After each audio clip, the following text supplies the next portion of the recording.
I'm Wendy Elliott. I'm the chair of the program committee for the Wolfville Historical Society, and I'm thrilled to see so many seats filled. It's great.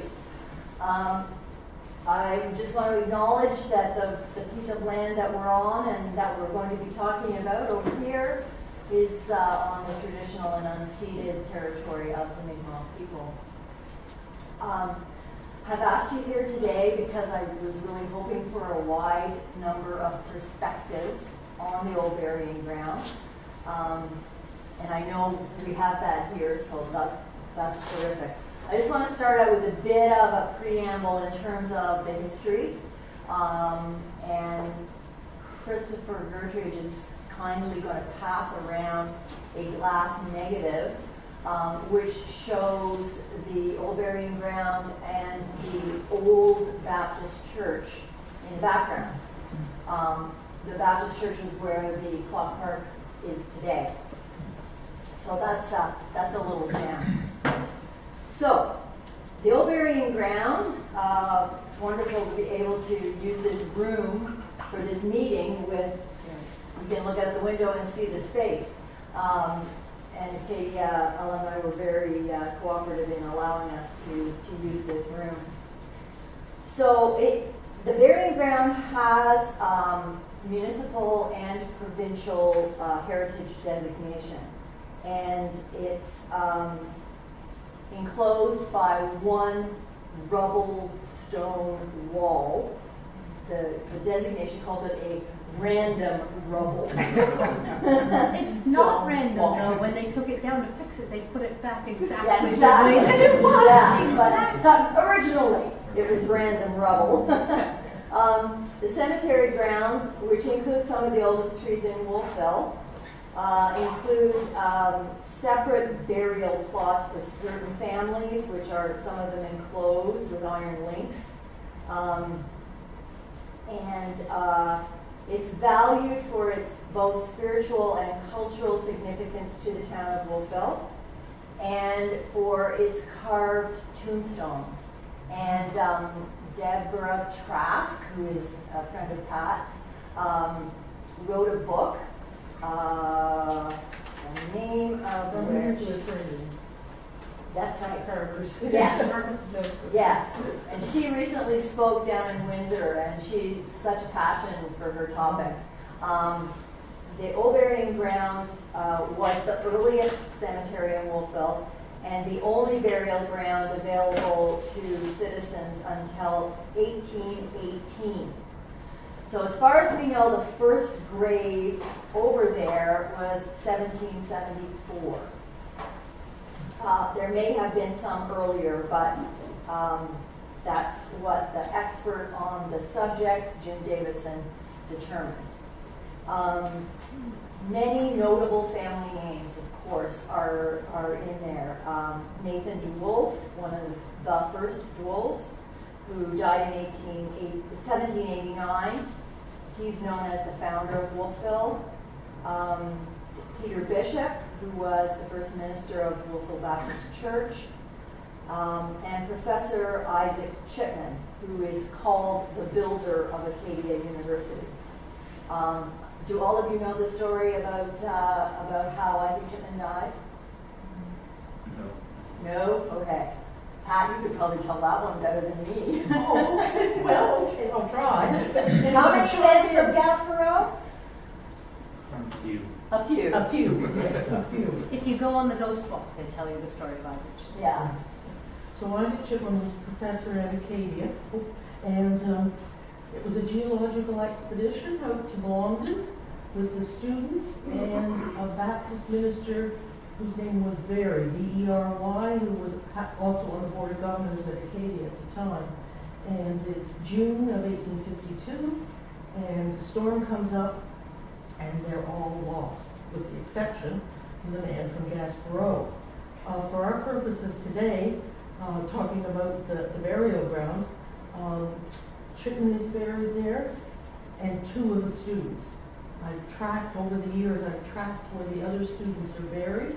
One's buried in the cemetery in Upper Canard, another in Santa Rod, and And then for years I couldn't figure out, they said in all the accounts that Reverend Very, who was from St. John, New Brunswick, was buried there, buried here, I should say, and I couldn't find him. And I thought he would most certainly have a tombstone. But I discovered, quite by accident, when reading about this newspaper one day, that it was the wish of his family that he was interred here first, but then he was moved to St. John. So at a later date. They missed him. Yes. The other, I thought the man from Gasparilla also died, didn't he? oh yeah. Yes, he Was did. it? Yes, Yeah, Six yes. Souls of Yeah. God and the man Man from from Gasparilla, yes. Mhm. Yeah, and subsequently, like not all that long ago, right? The man from Gasparilla was acknowledged. Yes, it's back in the late 90s. Yeah. With the monument in the Gasper Cemetery. So he got his due.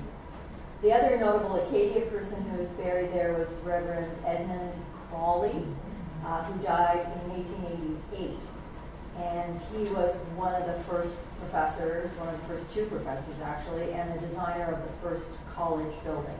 So I'm assuming that's one of the U-Hauls that burned down. Yeah. So if you walk around the old burying ground, one of the interesting things for those who aren't acquainted with the space and the names are the primitive folk art carvings on the gravestones. And according to Deborah Trask, there were two of them, which she delineates as the first Horton carver and the second Horton carver. The first one was thought to be a Scottish stone carver by the name of James Hay, and his sandstone grave markers are unique to the Horton-Wolfville area. Then there was a second Horton carver who is believed to be a man named Abraham Seaman, but that's just conjecture. There are probably 9 stones that have been attributed to him that were made from approximately 1798 to 1805. And he is the one that carved the sad faces with the angel wings at the very top of the tombstones. And he had an epitaph which he liked to use frequently, and that was, "Death is a debt that is nature's due, which I have paid, and so must you." So that was his perspective. I just wanted to read a little bit from Jim Davidson's book. Now, Jim spent a number of years working on the burial grounds. He spent 2 summers anyway trying to refurbish stones and make them erect again if they weren't.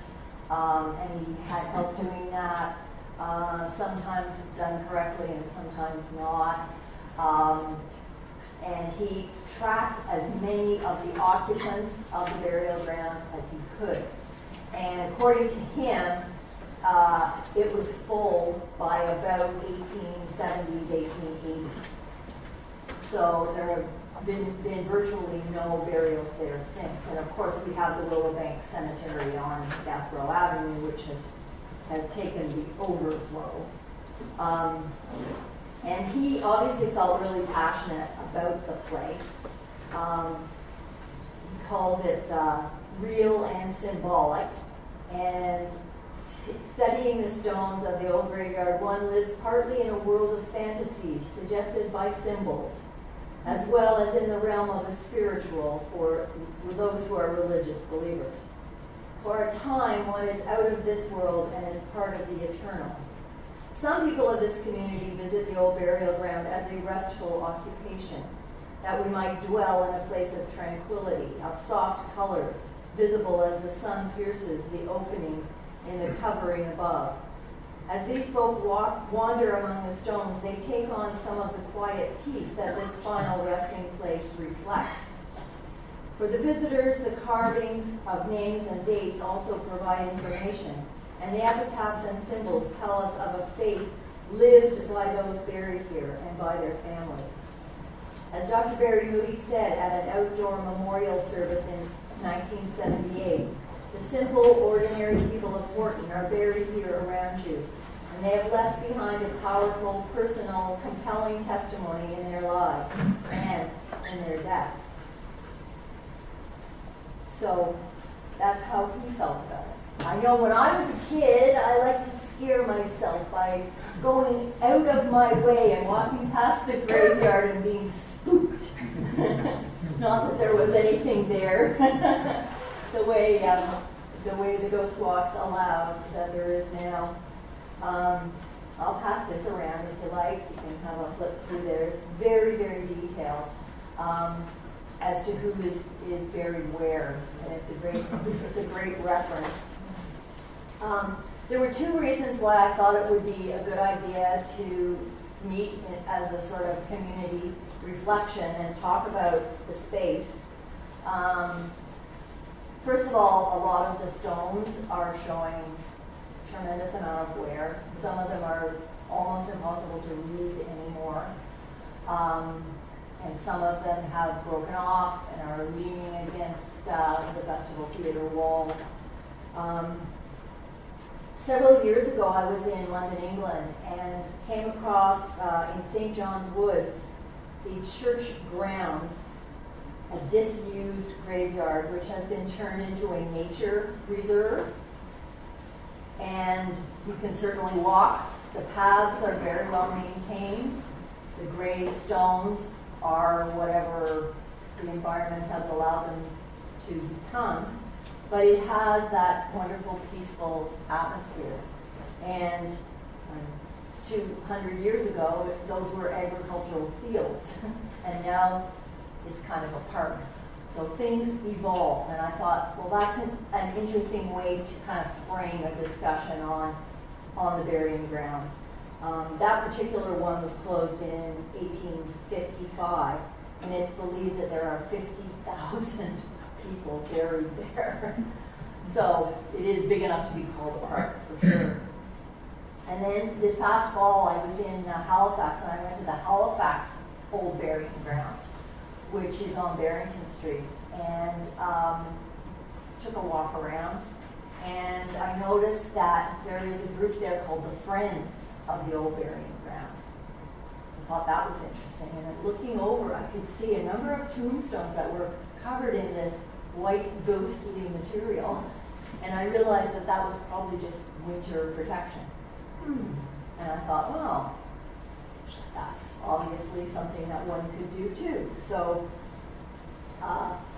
those are all things to consider, I guess, what we might do. I know the town is, in terms of finances, hasn't got a lot.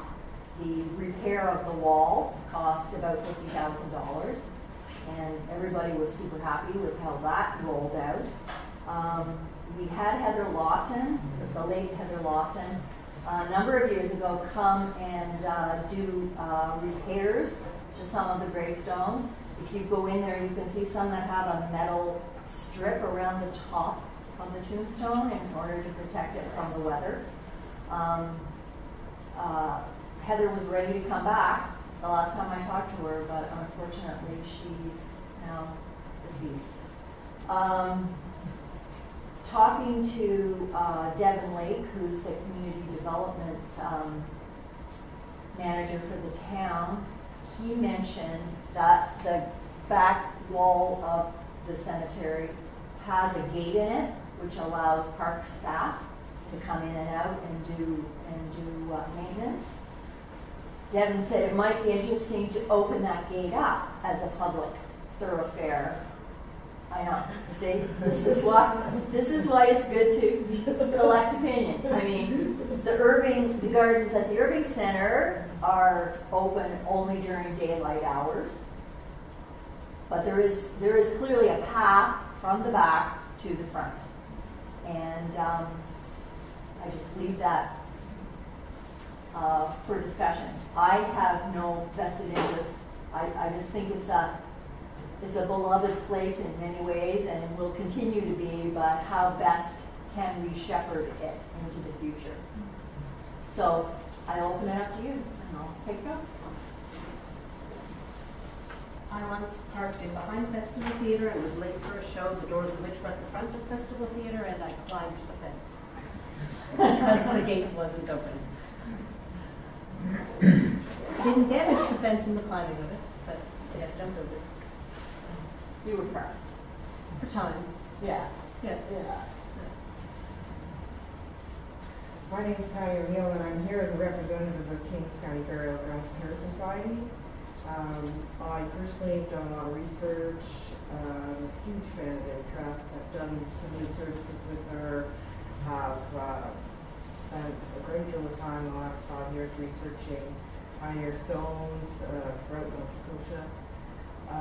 Have a special, I'm not local, I have a special interest in your burial ground because of its age, because of the carvers, because of the stones that are there, and still remain.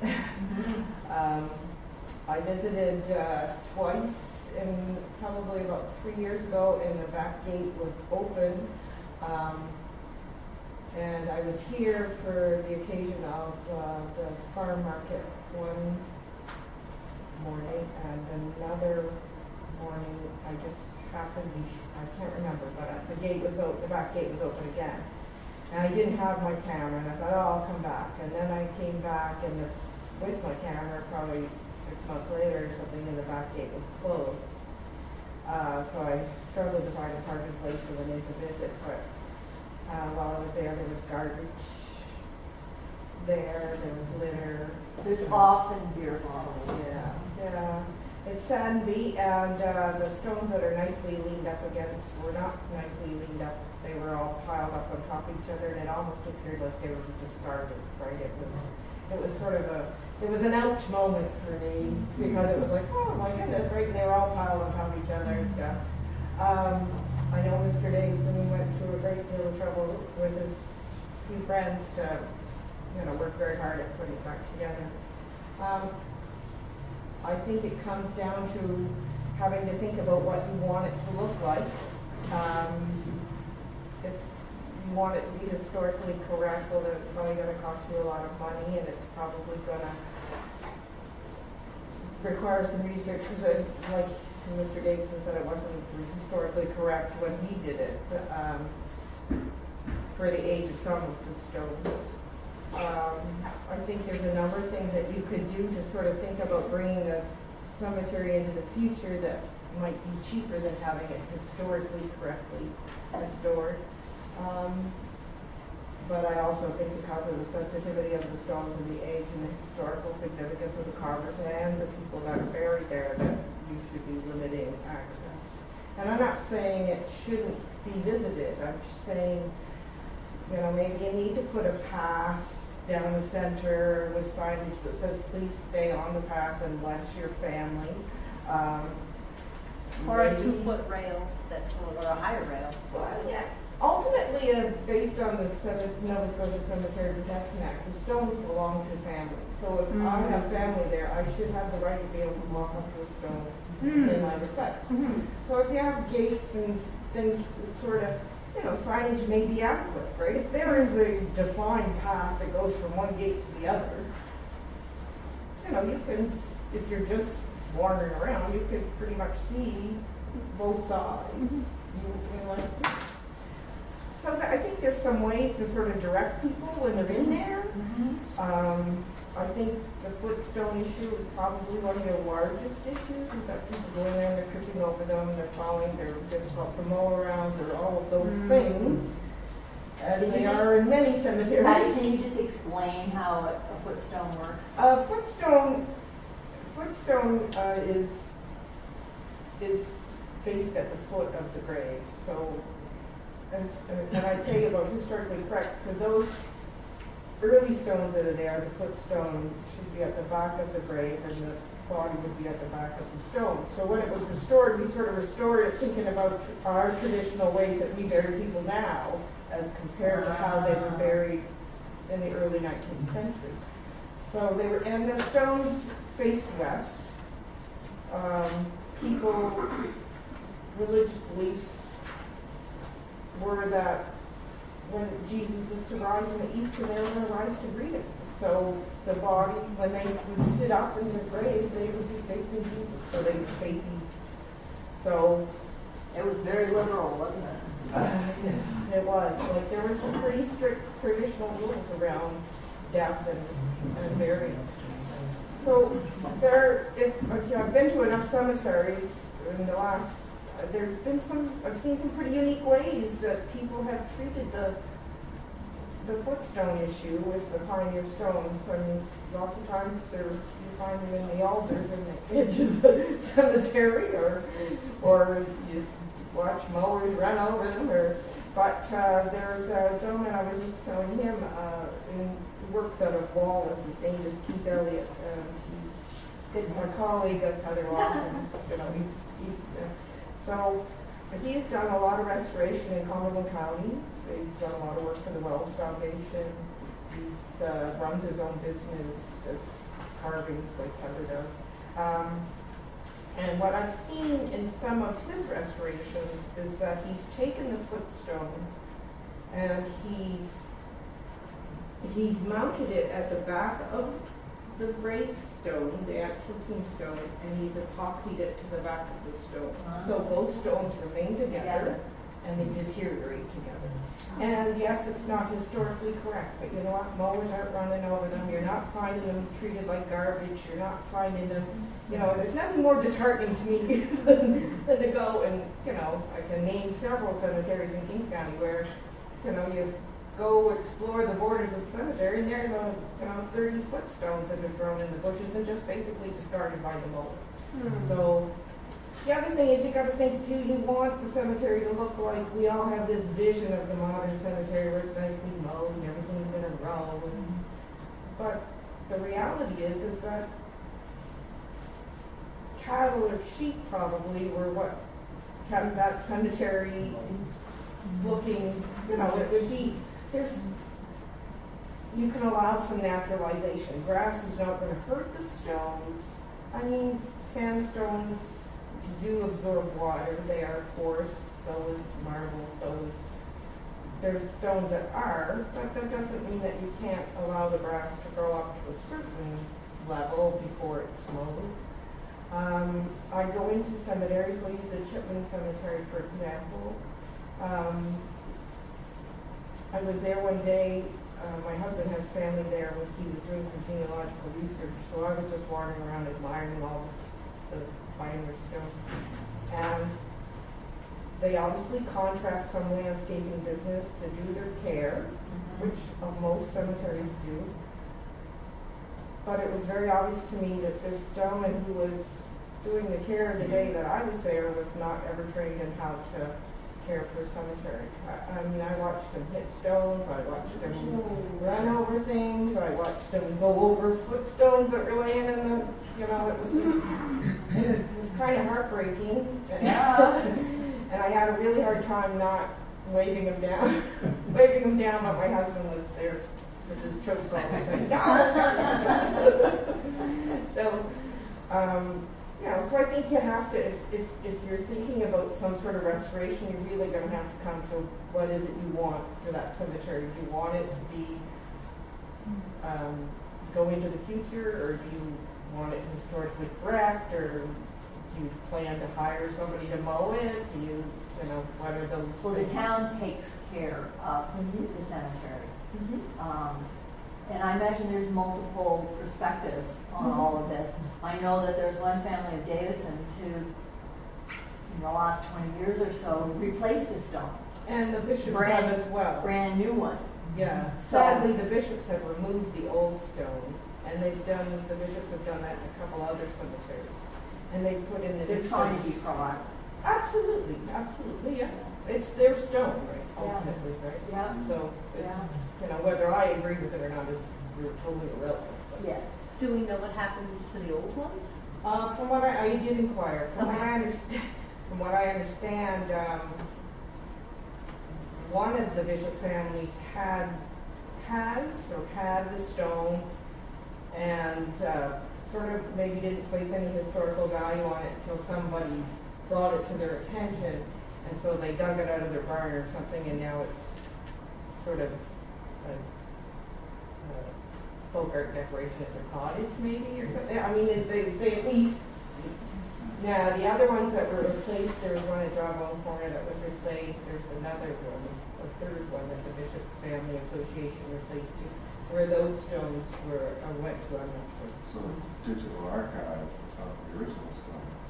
Well, I would hope there's a digital archive, but you know what? Just that book. What there is that book. Yeah, and you know what? He's done a great job of documenting, and you know what? It should be done. Maybe right off the bat, or maybe after you get your stones standing up, or whatever it is you decide to do, is to go and do color digital photos. Some of the photos are not all that great in that book. He talks in there about the difficulty of trying to get a decent picture, and you try it in this daylight, sunset, first thing in the morning, and there was one name they couldn't read of this woman, so they were trying to get the light clear enough just to read the name, and it took forever. That's what I was thinking when you mentioned archive, is that someone who can actually take as perfect as possible pictures. And then if you did limit access, public could have access to the digital archive. They could see it from a distance, could see it better perhaps, and then even would walking up to it if you had superb photos. I mean, it's nicely documented within the cemetery. I mean, the very few cemeteries in Nova Scotia have that, where you walk up and it's, oh my God, look at all that, oh look, you know. It's very nicely documented. Now, whether it ever actually went to public archives or not, probably someone should pursue that, because a lot of documentation pre-1850, there may be information about the death, but because of the deterioration of the stones, public archives is now, and Deborah Trask promotes this as well. You know, they want images of the stones because the stones are going to be gone.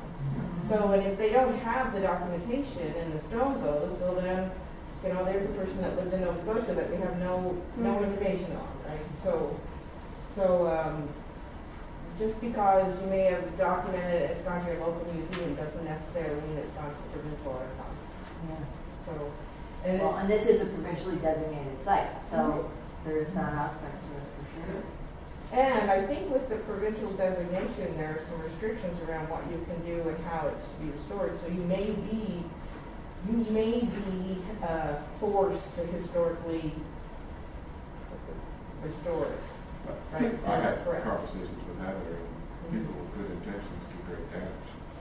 They do, but yet Jim get Davidson it used trash. bleach on some of the stones, which apparently is verbal. But you know what? Ultimately, here's an example. Ultimately, the stones belong to the family. At Chittenden Corner Cemetery, those 2 tablet stones that were fallen down and have been fallen down for like at least 20 years,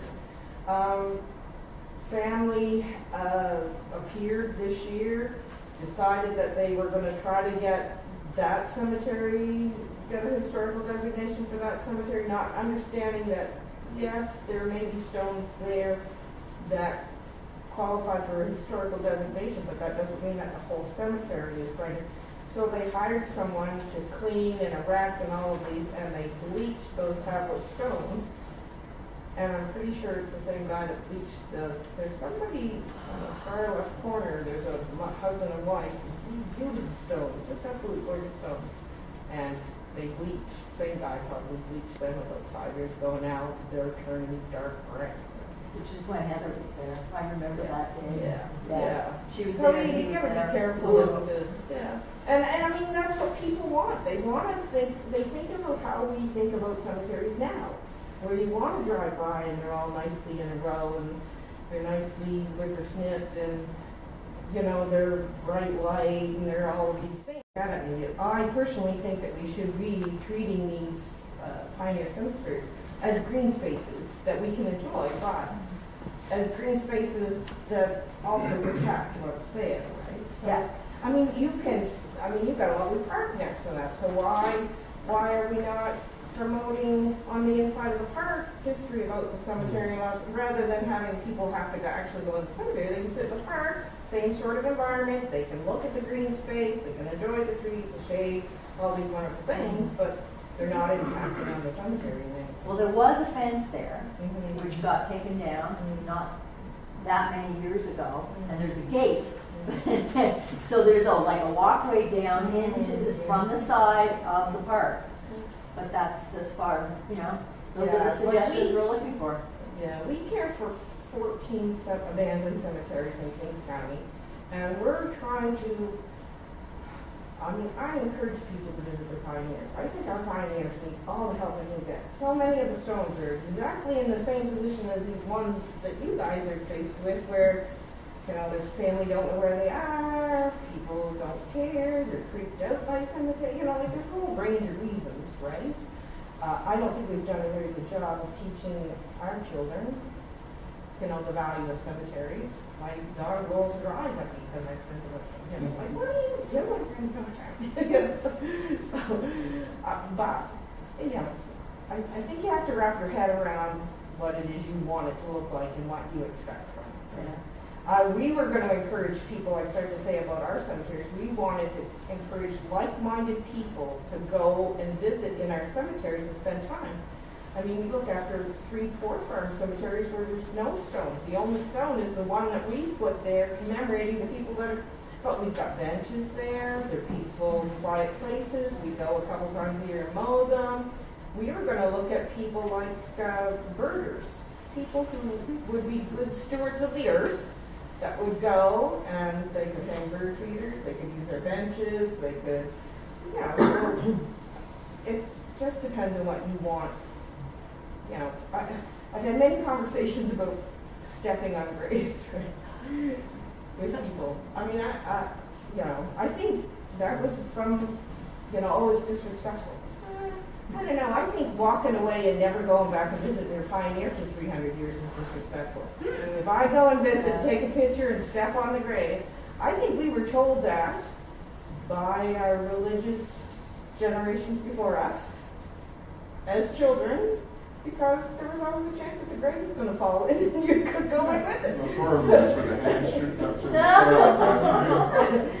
But graves do cave in. That's Right? true. Jen, you want to say something? Yeah, 3 things. So I was independently, randomly, it sounds like we need to chat, Patty, because I'm independently working on 3 things, one of which is Worm's Eye View, which is hilariously called Worm's Eye View. Bird's Eye View is up here, Worm's Eye View is down here, how to effectively photograph gravestones. Number 2, historical headstone hikes. I wanted to convince people to get into cemeteries and visit them because the nighttime ghost walks are theatrical and historical, and to some people way too creepy.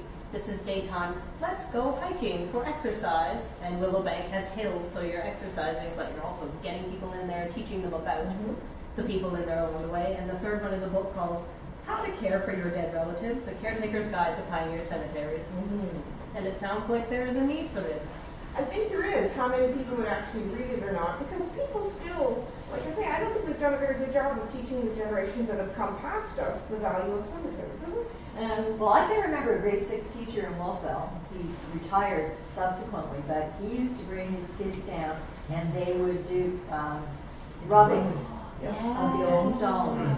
And those kids learned by spending time there that there was a value and there was a history. So we just need to encourage more of that. But you go on with rubbings. Yeah, they don't encourage rubbings. Oh no. So granite would be fine. Granite's a very hard stone. You could do a lot of things with a piece of granite. Well, there's a couple of professors at Acadia, one English, one history, who conceived of you have your cell phone and you point it at a particular stone and the history pops up. Yes, you should go to any Annapolis. Annapolis. Well, that's the Map Annapolis project. Yeah. And you just type in the name of the cemetery, and it comes up. The site comes up, and then you type in the name of the deceased person, and up comes an image of the stone and whatever's written on it. I mean, it's wonderful. Really, it is. Yeah. So there's a lot we can be doing. Yeah. Anybody else want to jump in here? I was wandering through the graveyard on the banks of the Hay River outside of Bridgewater, and I came across a monument by a family, I forgot my name now, but it was a family association based in New England, traced all the descendants back to Bridgewater. And so they had a monument, and they put money into that whole graveyard for restoration work. Is there any connection from this graveyard to a wider family association. Well, the Bishop Family Association for sure. Mhm. And like I say about the Cemetery Act, ultimately the stones belong to the family, so you can't really go messing around in there. I mean, the stones that are thrown down at the back of the cemetery, I think any family would be pleased to see them either shelved on display or stood back up if they're able, the footstones matched up with their stones, whatever. I mean, any small thing like that. But I think if you're going to actually do any restoration that involves something permanent, you're going to have to require permission from family or family associations or however. So we'll have to do some research in that. Now I know that it's the Dewolf family. I know that there's a couple families, maybe it's a Caldwell family, has done a very good job over there of maintaining the stones. Somebody is maintaining some stones over there. Now it's the Wolf family and maybe the Caldwell family. The stones are clean, they're nicely looked after. So obviously people are aware. Oh, well, and there's just some gorgeous stones, so, yeah. Oh, it's interesting. Wendy, just a couple of observations. First of all, the man from Gaspereau, I've always thought that was a term of respect at the time. If we go back into that era, to be referred to, there was a very clear distinction between the Acadia group and the individual who was, and to be known as the man from Gaspereau or whatever, was not derogatory, as sometimes people make jokes about today. Rather, having grown up in the country, I know it was often a term of respect. So that's perhaps a slightly different view in that area. But secondly, it seems to me that, well, one of the things that I think, and I want to congratulate or compliment or express appreciation of the town of Wolfville for fixing up the stone wall outside. Because first of all, if you don't look after something, no one else, you can't expect anyone else to respect it. If you as a community do not value those things within the community, no one else is likely to be. And secondly, the people whose families whose ancestors within that, they don't feel that they own the whole graveyard. And the idea of taking on a responsibility to do something significant is not what the individual descendants are likely to do. If the community doesn't respect the area in which their ancestors are buried, they are not likely to come forward and do anything spectacular with regard to their particular situation. So I think, and Wolfville is a wealthy community in the rural part of Nova Scotia. And maintaining the general area, the general outside environment of that, it seems to me it's responsibility of the community as a whole. And because in rural Nova Scotia, as you would know, there are many graveyards that are maintained by villages in which there is no substantial asset.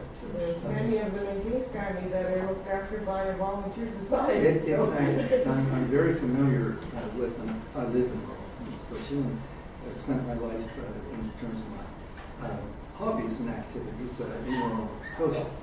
And I know exactly what you're speaking of. So I think Wolfville has a very important historic asset here. And that if it does a good job of maintaining the general outside environment, then I think it might well be, because some of the names that are located there, as you have pointed out, are still families that are extremely prominent in this area. And as opposed to looking to them to start the initiative of doing anything major, I would think Wolfville continuing to deal with the perimeter of that would be really a very important thing. And I think it's when we walked past for decades to see the wall falling down, it didn't show the idea that the community had any interest in the value of that whatsoever. People respect things that are generally looked at. So I would say that there are several layers of strategy here, but the first one has got to be the community taking as they've obviously started to do, and I applaud that kind of thing. So I would say to you as a historical society, the issue is to keep in mind that the community has to maintain respect for the situation. Here it is, right in the middle of the community, this very historic town in Nova Scotia, and there is that opportunity to have this as a base. Secondly, from my own perspective, having looked in many graveyards from my own ancestors in Nova Scotia, having access during the day for people to go in and walk around the graveyard, I think is extremely important, and I don't think most of us are interested in restoring it to some sort of pristine, original kind of concept. Rather, simply the ability to walk through the cemetery, to have, as you and others have said, the ability to have a sense of who's in there, even if the names are not visible from the graveyard. That those things together will maintain something that is enormously historically important. And people's views change over decades as to how they see various things. I think it's our responsibility to maintain the actual phenomenon, but not to get down to polishing the stones or doing things of that nature. And I'm sorry to take up any. No, I'm happy to hear your opinions. David? I agree. My concern when I wander in sometimes is I'm always not sure I'm intruding. I mean, there are signs in there. I don't even know if they're up to date now, the plaques and so on and so forth. But if you go in and do the first loop, I feel fine. It's when you get to that second half of the cemetery where I'm never 100% sure where the paths are. And I don't care about walking on. I'm walking anyway. I don't care about that. But I don't want to still fall in. I don't want to trample over things I shouldn't be walking on. But there are pathways there that are no longer clearly delineated. And I'm wondering if the community would feel more welcome if you felt more comfortable where you were.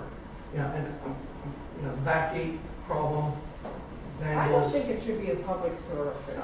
I think you're asking for trouble. But you would keep it closed, but you could still maybe maintain the pathway that there's a pathway there. And there's a roadway there where the hearse or whatever used to go in. And it's not clear now to me exactly where everything is. And if that was clearer, I think it would be more comfortable. I'd also like to see a few benches in there too. On those pathways. I'd love to go and sit birds or whatever. I think it would be wonderful. Just get away from the traffic. Just to get away from the traffic. You're downtown, go there and sit and have just a relaxing time. One of the things that I noticed that doesn't get done in Kings County, because I don't think I've ever seen it in Kings County now that I think about it, but I have seen it in other counties, is they post hours of seeing cemetery open from dawn till dusk. I mean, that's a pretty good indication that if you're in there after your dark, you're trespassing. I mean, rather than have no trespassing signs, that's a pleasant way of saying, if you're wandering around the cemetery after dark, you're probably up to no good. So you shouldn't be here, and it gives them the right to have some, way to go to the police if there's vandalism or whatever, and say, well, there's clearly a signpost here. I think people should be able to visit the burial ground. I just think that it needs to be limited. I don't think it should be a public thoroughfare. I think that we should post hours, open Monday, Wednesday, and Friday from 2 to 4 or something. Except we have these ghost walks that are there at 8 o'clock at night. And open for special occasions, right? Like, I'm not saying that they should be limited. I'm saying that you can't have it as a public thoroughfare, especially down at the farm markets here, because you're going to have garbage. You're going to have people every Saturday morning walking through there. It's going to become like a sidewalk, and then you're going to be in the same mess that you're in now, basically, because people are tripping over footstones, and then they end up laying down, and then someone picks it up. They go, oh, well, I'll just tuck this over here by the theater. There's not going to, it may be lovely for a year or so, but as time goes on, it's just going to depend on how you think about it, how many times you want to do this, right? I'm not even opposed, I love things that are historically correct, but I'm not even opposed to cemeteries building racks and displaying stones. If they can't go back in the ground, if the bottom's broken off them or whatever, display them so you can at least still read them. You guys have a lovely map that shows where people are buried, so if Yeah. the family and you're going there to respect, you know where the general area is. Oh, the stone is over here on a shelf. It's got an angle on it. There's no snow laying on it. There's no water laying on it. It's not in a heap with 20 other stones on top of it. You know, like there's simple things that can be done that aren't that expensive. Yeah. But it depends on how you think about it. I'm waiting for Drew Peck to weigh in here Yeah, because there you go. I know he has lots of opinions. Do Well- you mind if I point the finger at you, Drew? No, I guess one thing I'd tell a little story. A number of years ago, we were renovating Tully residence, Whitman Hall, and in the basement was a tombstone. And everyone just thought must have been some kind of a prop or something.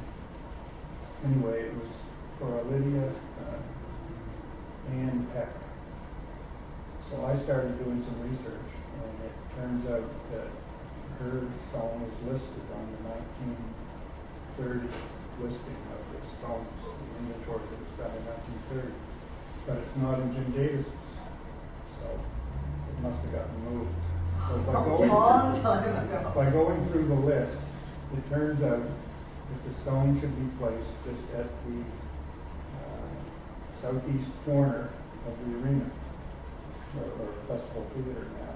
So presumably when that was being constructed, that stone got moved and Acadia must have stored it and never put it back. So anyway, about 9 years ago, shortly before I retired, I took it to the town, had it delivered. It's down in the back there, and gave them this diagram that shows exactly where it should be placed. I'm pretty sure where it should go. And they were going to get it reinstalled. It's still lying over by the curling club, which I used to think was really unfortunate. But the next part of my story is that it looks like last year, off of the Festival Theater roof, there was a large snowfall or ice fall came down, and it broke the other 3 stones off where this one's supposed to be placed, and they're now leaning up against the Festival Theater, and the fence is gone over there. So there's a fair little bit of restoration work could go on there right now while we still know where these things should be. So I fully agree that the community has to be involved in something like this. It's a tremendous asset. But there's a tremendous Acadia connection, and I would hope that Acadia would get involved in it as well. We could start with the building, put some anti-snow sliding devices on so it doesn't occur again, and go from there. My second comment would be, as you wander through now, is, the story is about some of the oldest trees in Wolfville, but some of those oldest trees are dying. And if you look at the size of the branches on them, some of them are 1.5 feet through. And when they come down, they're going to destroy an awful lot of those old stones. So I really think the community needs to get an arborist in there sooner than later, or it's going to be a lot more damage done. So, If they make them into stumps, there's just more space for sitting. yeah. And I don't think all the trees have to come out, but there's some of them that need some major branches off. And Willowbank's got exactly the same problem. Willowbank right now is just strewn with big branches. It's one of the worst things stuff. They've got financial issues as well. And I think that there's some benefit in having it fenced reasonably well. And some kind of hours on it, just so that people aren't there. I think there's just too much tendency to get in there and do damage. And some of those stones are so brittle, it doesn't take much, and it doesn't even have to be somebody really intending to destroy them. They just go in there, and if they lean on them, some of those will come over. Those would be my initial thoughts. Thank you. Yeah, trees cause a lot of damage in cemeteries. It's not necessarily those falling, it's the roots, it's a number of different things that trees do to stones.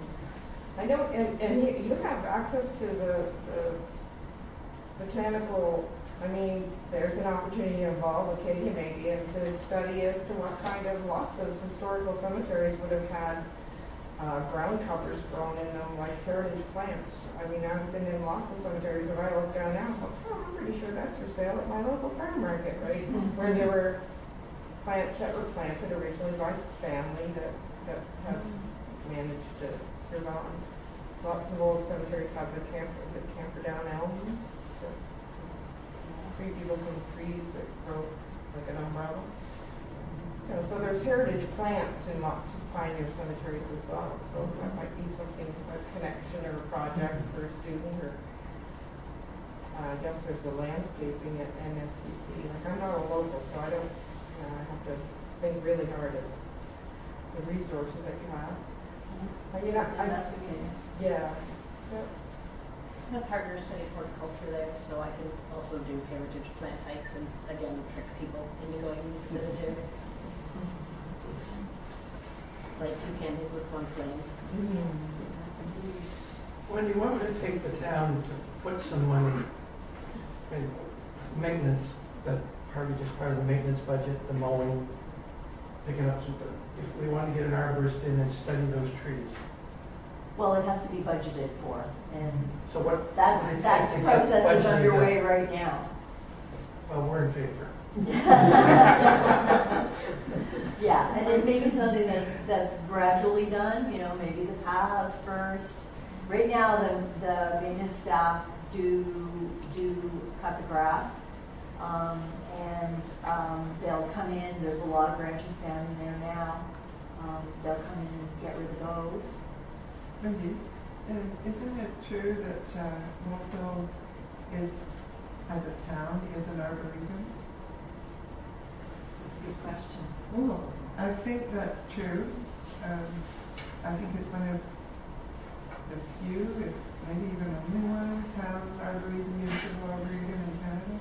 Anyway, the connection with trees would definitely be. I know there are specific trees in Wolfville that have been documented as having historical significance. Oh, for sure. There was a study done on that. Yeah, and I think that's part of this designation, and it might be that the cemetery tree aspect could be linked in with that.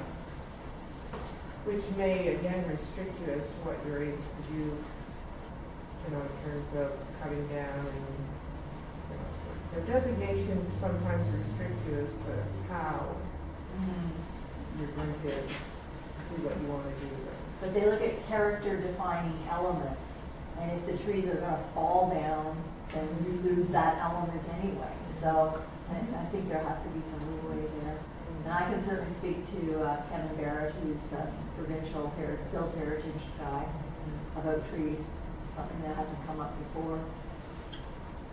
So. Well, I don't know whether you were anticipating creating a volunteer group or how you were going to, what you were expected or were hoping had. I had no just expectation. discussion. Just wanted to start the conversation.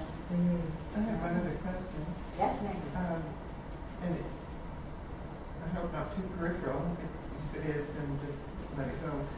But the connection to Wolfville, is it the DeWolf grave? How do you know this? Isn't that actually out in Hortonville? Isn't there a DeWolf grave in Hortonville that's in a little bit of a cemetery? That's Charles Randall. Oh, sorry, Randall. Yes, from the Randall. Okay. But it's a connection with Wolfville That's good. that I'm concerned about. That little bit of a cemetery that's across the street from the bigger cemetery. That cemetery needs some help too. It needs desperate help. And if there's any interest from Wolfville, I'd love to see it go out to that little piece. Yeah. Yeah. I guess I'm here offering, you know, we're willing to sort of, our society is willing to sort of partner up or help in whatever way we can. I know there's many demands on you as volunteers. Yeah, but if there was some members that were to come out of this group or a group that you formed, that, I mean, we do have resources, we've got tools, we've got Lots of expertise.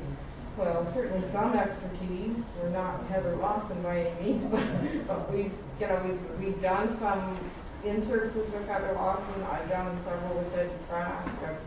So, you know, we'd be willing to help, and if you could, or if you guys, rather than forming a new society, maybe I mean, I would have to take this back. Maybe be a subgroup, so that you don't actually have to go and form up your own society. However, I mean, it sounds like you may have to raise money or do all sorts of things.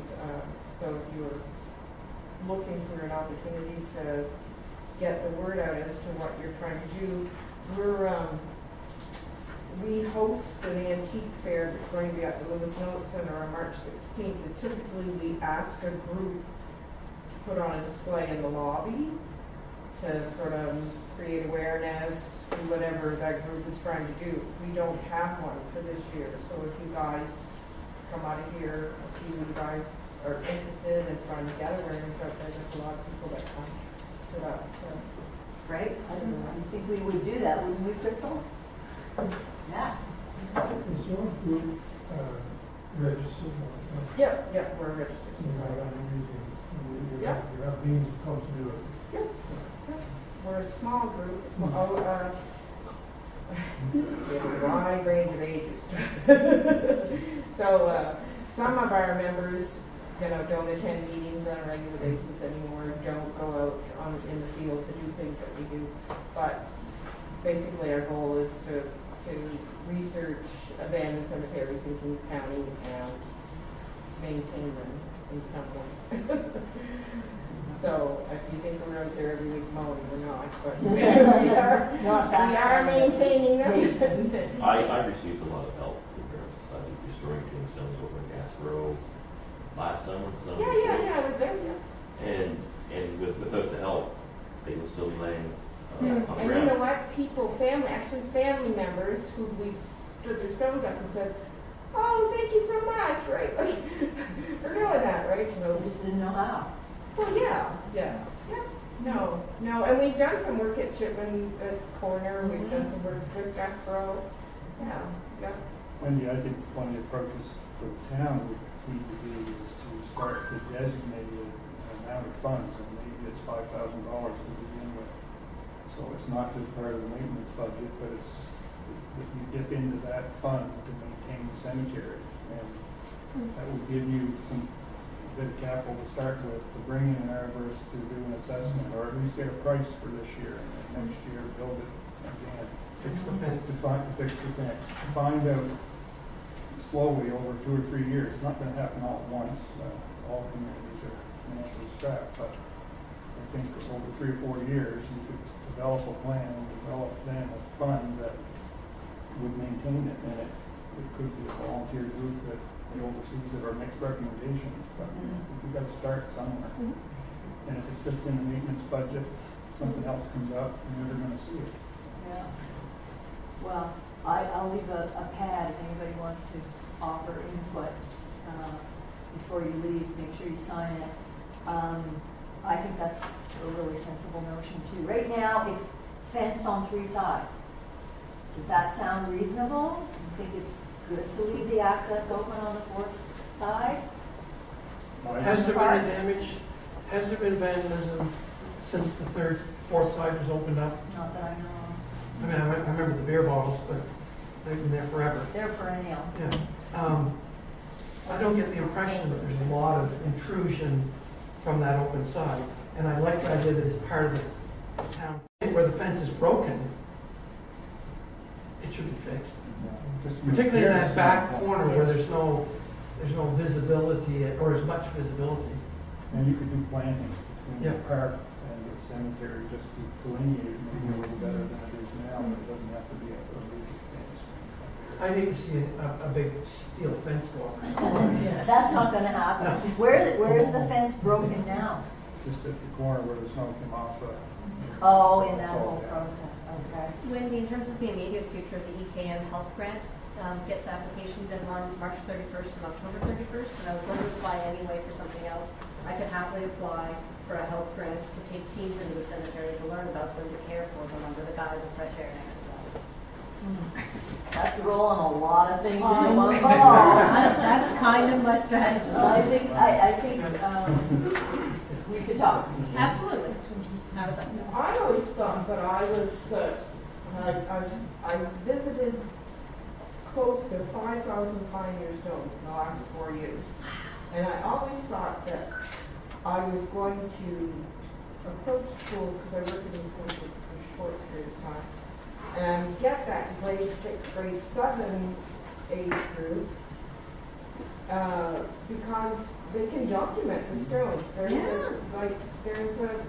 class tribal form that comes from our college that, there's a little bit of math involved, there's a little bit of transcribing involved. I mean, there's a little bit of learning how to walk respectfully and, you know, but I was thinking, oh, there's a great way to go into a, you know, fairly large cemetery, take the whole class, arm groups with papers and rulers, and okay, your team is doing that section. Your team, you know, it'd be a great way to get all those pre-1850 stones documented. Well, yeah, in Some sixth grade, cemeteries are very large cemeteries. It's a very daunting task. in sixth grade, we went to our schoolyard to learn how to draw a map, and we're like, okay, here are the trees, here's how you do a legend. It would be a lot more exciting to do it somewhere that you don't spend every Well, then recess. it's a little bit archaeology, right? It could be a little bit like. And surprisingly, it's a good age because there is a bit of interest. I was cleaning a stone in a cemetery, and I noticed some boys driving their bicycles on the paths of the cemetery. So I was on the other side of the cemetery, and I was doing what I was doing, and then I sort of felt somebody looking at me. They were hiding behind a stone, peeking at me. And so then when they got embarrassed when I, you know, and then they were very, very curious as to what I was doing and how I was doing it. And one of them said, well, when you go to another cemetery to do your work, I told them about the burial ground, I would like to go. So I called him up, and he did come and help us do a cemetery. His grandfather sort of rolled his eyes a little bit, but he did allow him to come, and you know, he was a great help. And you know, he would be at that, like, you know, I think he would be like that 12-year-old group. Well, you don't want Boy Scouts, toddlers in. maybe. Well, lots of Boy Scouts have you know, have been contacted in the past, and the trouble that they're having now with the Boy Scouts or Revival 4-H, I mean, we tried, as our society has tried to involve these groups, is liability, transporting them, those sorts of things, right, that become issues when you're moving groups around. It's coming back, but it's not back They used yet. to do a lot of Yeah. work there, but The work I do is under the purview of the Department of Justice, and I do it out of the regional libraries. And what we do is we trick them. This is my thing, tricking people to do things. We trick the teenagers to come into the library by offering them snacks and video games. And then when they're in there, they might get a graphic novel. And even if all they do is eat snacks and play video games, they're not loitering in Kentville, which has been an issue. They're not saying, hey, can we burn this? They're inside, supervised by me, who really just refills the chip roll and gets paid $14 to do it. Wendy, I just mentioned that if memory serves me correctly, Deb Trask took photographs of all the stones in the cemetery in about 1974, 1974. Yeah, to her book. Yeah, and she's still got them. They're slides. Well, if she's got pictures, I'm sure she's sent them or submitted them to public archives. I think she worked with the Social Museum for. Well, So, yeah. So I guess maybe you probably wouldn't have to worry about whether they're there or not. But color photographs, digital photographs would be good. Pat, can I just ask you to say something about the pilgrimage aspect? Like, because you work with Baptist history, you know that there's people who come to the graveyard because of who's there. That's right.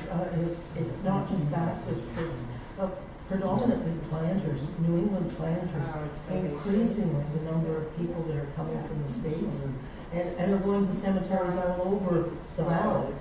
But this one is a very popular one. And sometimes they drag me down. Well, they don't drag me. I go down with them. So that it's very. There is a tourism aspect to this, and I think it's something we. Oh, absolutely. Discount. Yeah, it shouldn't discount. I'm sure the Planner Study Center at Acadia would be, you know, as well as David Duke and the other project. I think we all should get involved.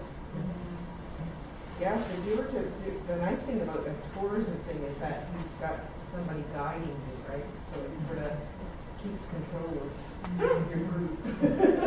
Well, right now, the only guiding was the creepy tour. It's the Ghost Walk, which is why I wanted the non-creepy tour. I also am a tour guide.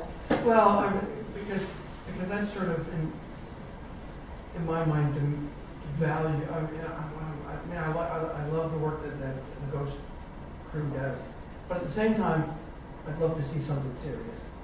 You know. Yeah, I've not done one of those tours. I've been on cemetery tours, but not his.